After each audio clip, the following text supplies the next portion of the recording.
اعوذ باللہ من الشیطان الرجیم بسم اللہ الرحمن الرحیم۔ معزز ناظرین السلام علیکم ورحمۃ اللہ وبرکاتہ۔ آپ سب یقیناً عید الاضحیٰ کی خوشیاں منا رہے ہوں گے، اپنے اپنے گھروں میں گوشت کھا رہے ہوں گے اور اللہ تبارک و تعالیٰ کا ذکر بھی بلند کر رہے ہوں گے، کیونکہ حضور نبی کریم صلی اللہ علیہ وآلہ وسلم کی ایک حدیث کا مفہوم ہے کہ یہ جو عید بقر کے دن ہیں، عید الاضحیٰ کے دن ہیں،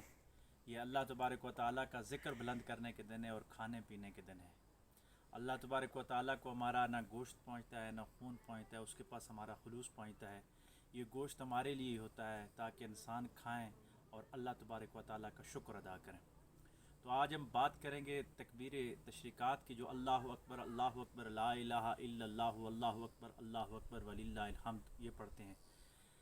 اس کے اگر ترجمے پہ غور کی جائے تو دیکھیں، انسان کہتا ہے کہ یا اللہ تو سب سے بڑا ہے، تو سب سے بڑا ہے، تیرے علاوہ کوئی اور بڑا نہیں ہے، اور تو وحدہ لا شریک ہے،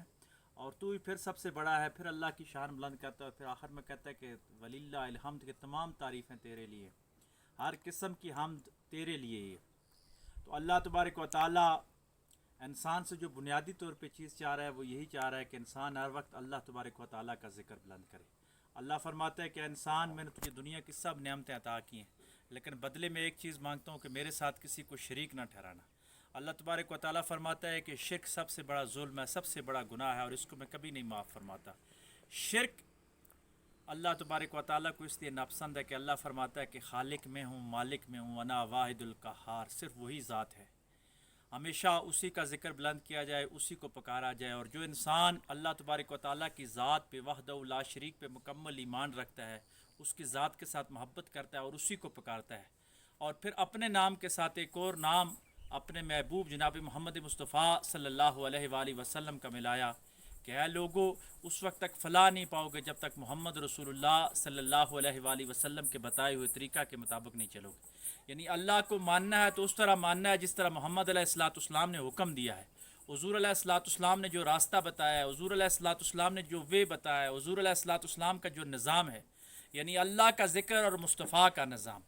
ذکر خدا اور فکر مصطفیٰ صلی اللہ علیہ وآلہ وسلم جو لوگ کرتے ہیں تو یقیناً وہی تکبیر تشریقات کا اپنا حق ادا کرتے ہیں، جو اللہ اکبر لا الہ الا اللہ اللہ اکبر وللہ الحمد کی صورت میں بیان کرتے ہیں۔ یہ ذکر اسی وقت ہمارے قلب و باطن میں اثر کرے گا جب اس کا ترجمہ، اس کا مفہوم ہمیں سمجھ آئے کہ ہم اللہ کو کس شان کے ساتھ پکار رہے ہیں اور کس نیت کے ساتھ پکار رہے ہیں، کیونکہ اللہ نیت کو جانتا ہے۔ اگر نیت کے ساتھ اللہ کا ذکر کیا جائے تو یقیناً یہ ہمارے دلوں میں اچھا اثر مرتب فرمائے گا۔ اللہ تبارک و تعالی ہر حال میں ہمیں اپنی توحید بلند کرنے کی توفیق عطا فرمائے، اور آقا علیہ السلام کی رسالت پہ مکمل ایمان اور آقا دو جہاں صلی اللہ علیہ وآلہ وسلم کے ساتھ محبت کرنے کی توفیق عطا فرمائے۔ وآخر دعوانا ان الحمد للہ رب العالمین۔